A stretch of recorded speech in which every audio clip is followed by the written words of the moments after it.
तिलक चढ़ाई पापा घर के लवटले हो। अंगने बैठेलन मनवा मारे लाला। अंगने बैठेलन मनवा मारे लाला।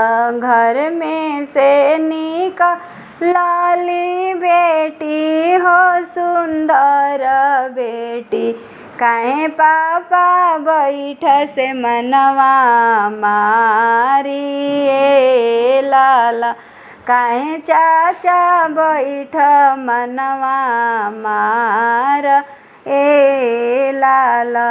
काहे भैया बैठे मनवा मार ए लाला। इतना तिलक बेटी तोहरा के दिहनी हो। इतना तिलक बहिनी तोहरा के चढ़वनी हो।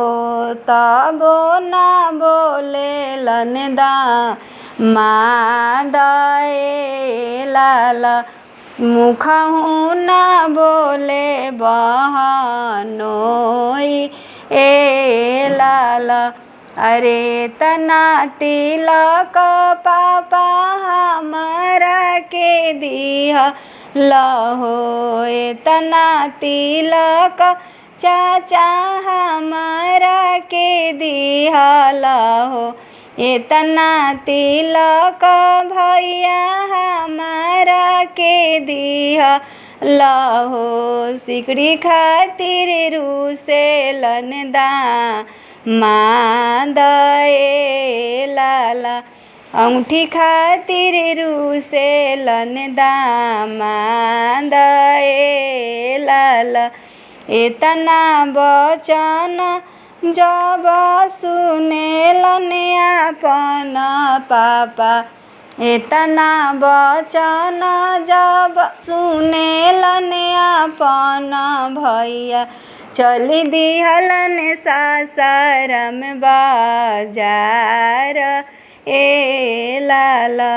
चली दिहलन सासाराम बाजार ए लाला।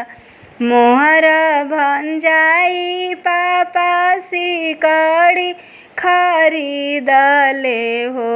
मोहर भंजाई चाचा अंगूठी खरीदले हो। देई दिलन कवना दुल्हा के हाथ ए लाला। जब हो कवना दुल्हा सिकड़ी पहिरले हो। जब हो कवना दुल्हा अंगूठी पहिरलन हो। नेई नेई कर से प्रणाम ए लाला। अरे झुकी झुकी कर से प्रणाम ए लाला। अरे झुकी झुकी कर से प्रणाम ए लाला।